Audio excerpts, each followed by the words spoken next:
Hi there, my name is Professor Luce, and so if you're watching this video, more than likely you are taking Speech 205 at HGTC. And if you're not, you're welcome to watch the video anyways. There's going to be a lot of tips for public speaking throughout the semester.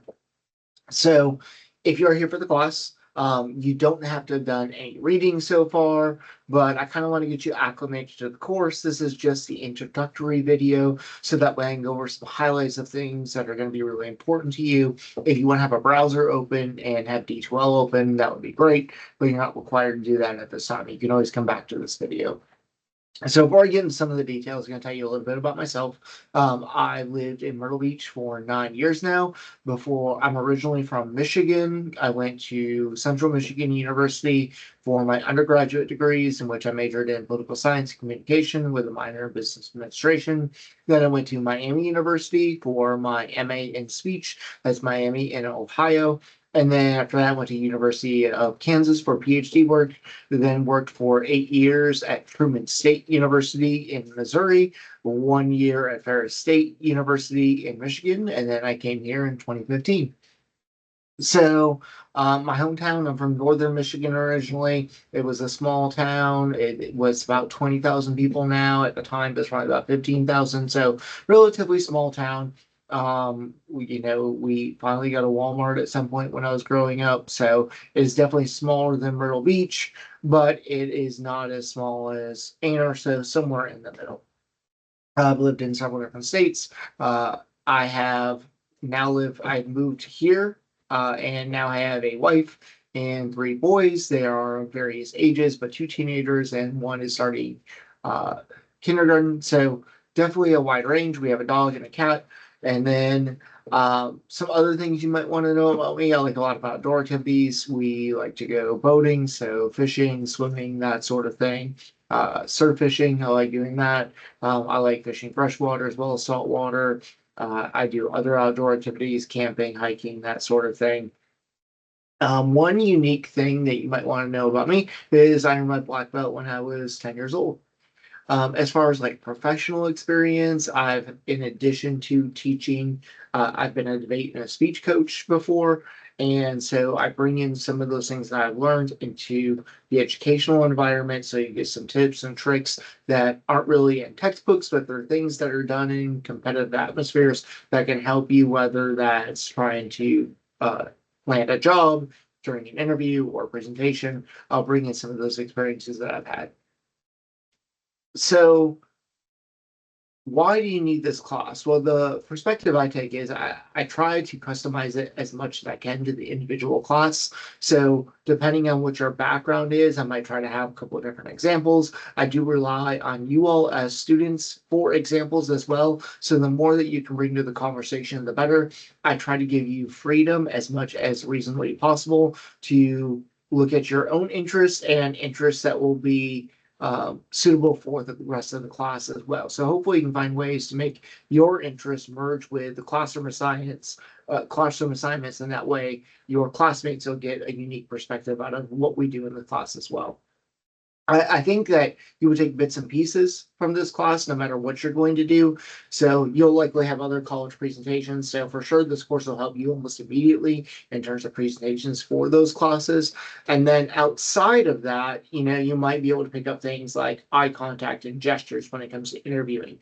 You probably won't be giving a ton of informative or persuasive speeches, but you'll be taking elements from those speeches and then applying it to your everyday life. So if you're running a meeting, when you're working at the hospital, you want to think about organizational structure and sort of what you need to have at the beginning, the middle, and the end. So that way the meeting can be efficient, but also that you get the message across effectively. So there's going to be a lot of different things that we're going to talk about throughout this course, and then it's going to be up to you to decide what's most important, and then how do you apply those later on. And you might be able to use some of these right away. Some of these you may not use until 5-10 years down the road. But I certainly have lots of students come back. Usually it's much later, 2, 4, 5, 10 years down the road, and say, you know what I learned in that class, it really helped me out. So this is sort of the first step on that journey. So you also obviously need this class to graduate. I'm sure that's why a vast majority of you are taking it, which is fine. I understand that, but I do try to make it worthwhile to you in terms of the short term and long term as well, aside from the degree. What I'm going to do now is share my screen with you, and I'm going to show you it's an older class, but this way you get an idea of how to navigate D2L. It's not going to change a whole lot. So from semester to semester, you can look for some subtle changes, but for the most part, there's not going to be a whole lot that change in terms of the structure. The content can certainly change, but the structure itself won't.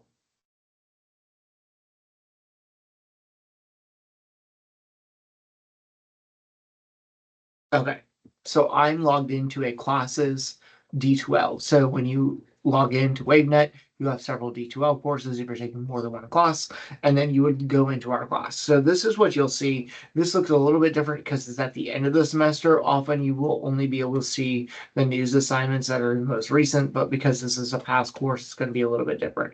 That's what you get on the home page. So these are your news announcements. You'll want to look for these because I do a news announcement at least once a week. Sometimes it is more than that. But as you can see, with any given week, I will tell you what's due, and I would do my best to provide a hyperlink that would take you directly to that assignment. So usually all you have to do is click on the hyperlink and it will take you to that assignment. If that link doesn't work for whatever reason, please send me an email, let me know, and I will try to fix it. I cannot explain D2L and why it doesn't work, but most of the time, 90% of the links work. And then when I transfer them in from semester to semester, for whatever reason, some of them just don't work. And it's not like it's just week one, week two, week three. It might work fine until week eight, and then all of a sudden a link in week eight doesn't work. And there's no real good explanation for why it doesn't work. So when you log into D2L, find the week, and then you should be able to find what we're doing that week in terms of assignments. And I try to provide you a direct link there. That's your first step in D2L. A second step that's going to be able to help you is this tab here under content. When you click on content, it will take you to a vast resource. So you'll have access to a lot of different links, documents, as well as a weekly schedule. So you see over here on the left-hand side at every week laid out. So when you go to week 4, you again will have this. This is what's going to be in the news announcement. Now there may be other news announcements that week that are not just that particular set of assignments. It could be reminders or tips, that sort of thing. But these you can go ahead and look well in advance. So if you want to know what we're doing week 13 because you're going to be gone for vacation that week, you can click on week 13 and see which assignments are due that week. You won't be able to access them well in advance, but you can at least see what's going to be due. So on the left-hand side, you see a couple things, overview, bookmarks, course schedule, that sort of thing. Getting started is what's important the first week because this is where you're going to find a couple of key documents. So this I'm going to come back to in just a second. This is called the instructor course information sheet. That is specific to our class that I am teaching.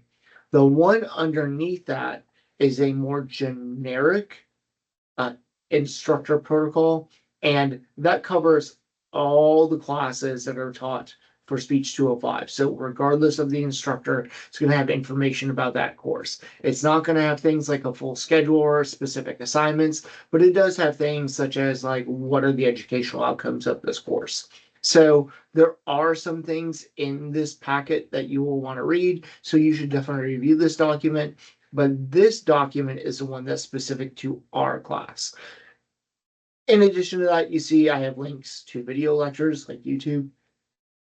Also some basic documents for you, such as D2L guide, netiquette, tech support, and online resources for all students. There's an attendance policy here. This is not everything you need to know the first week, but is meant to have a meeting place for a lot of your documents. So when you click on this,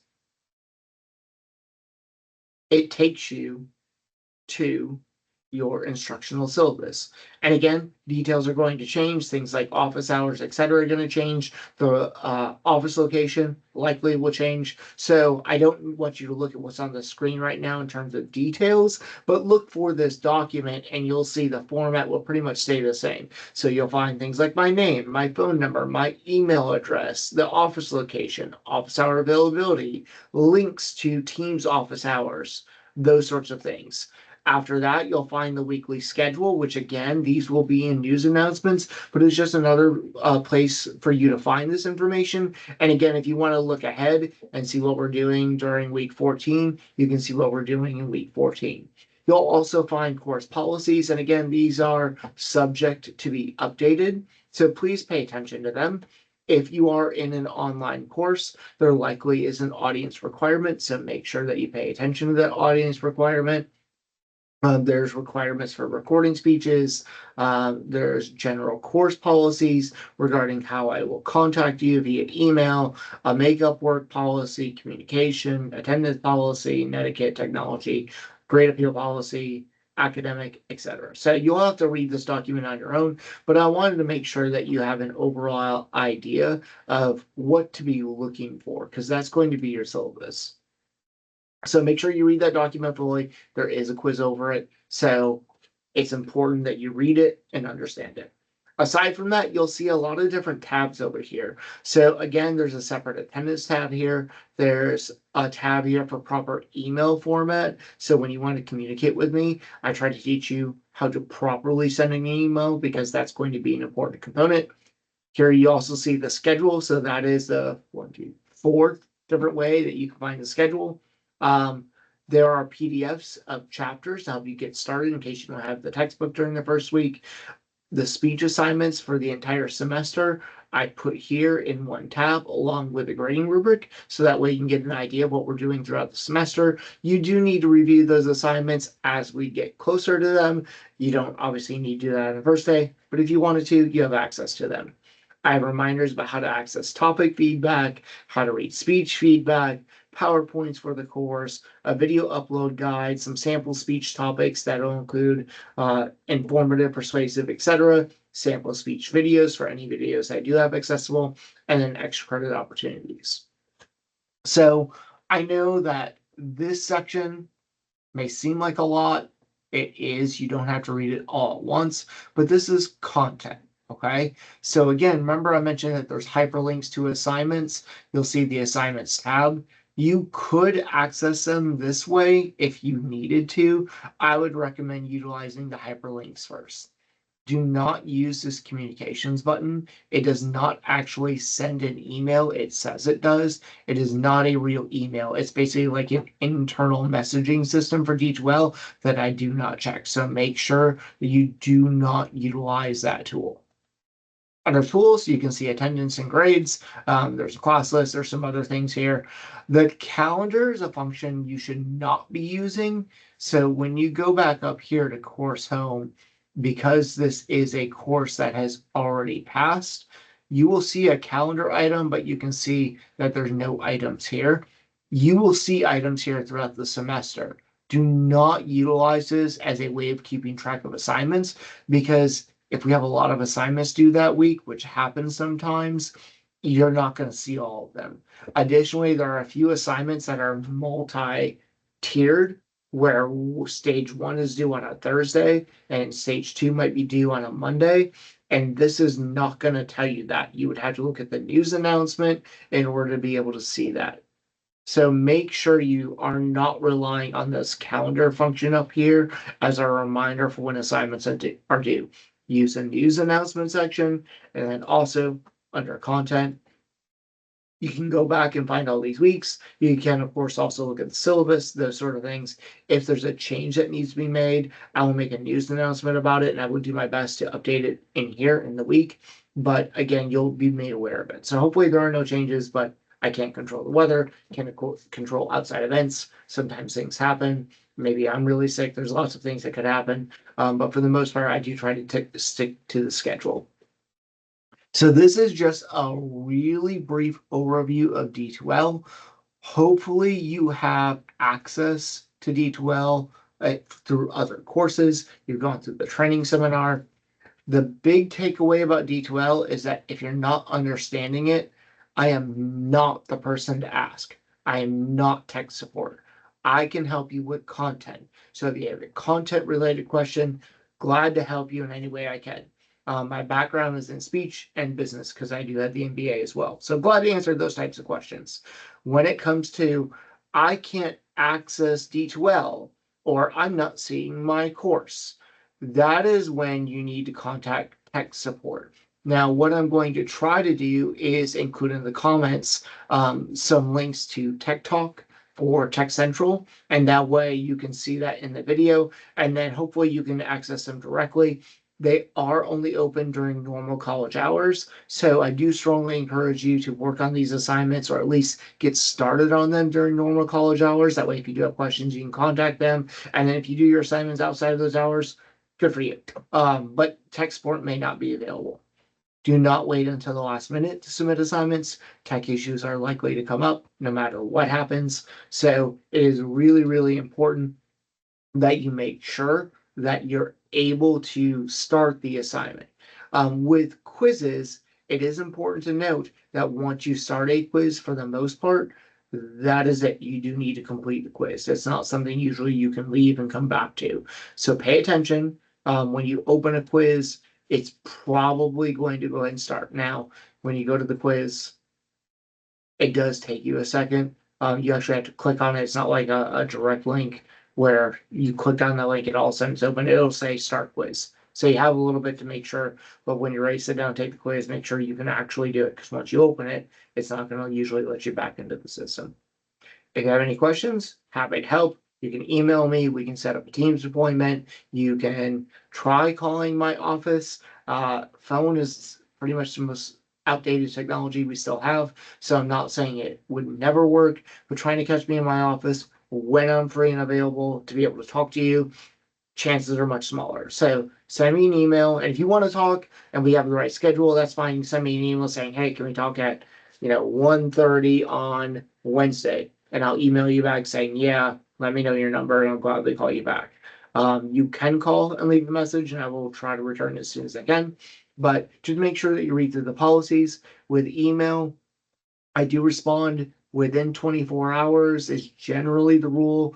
Give me a little bit of leeway, but generally 24 hours unless you email me over the weekend. So anything sent after a Friday, or pretty much on Friday, I will try to respond before noon, because afternoon, nothing's going to get responded to for sure until Monday. Sometimes I check email on the weekend, but usually that's, time for me and my family, which I respect your time. And so that's one of those things when you're not during the normal Monday through Friday hours, I would never expect an email response from you. So that's my time off of work. And that's why there's no guarantee of an email response over the weekend, but I will get back to you on Monday.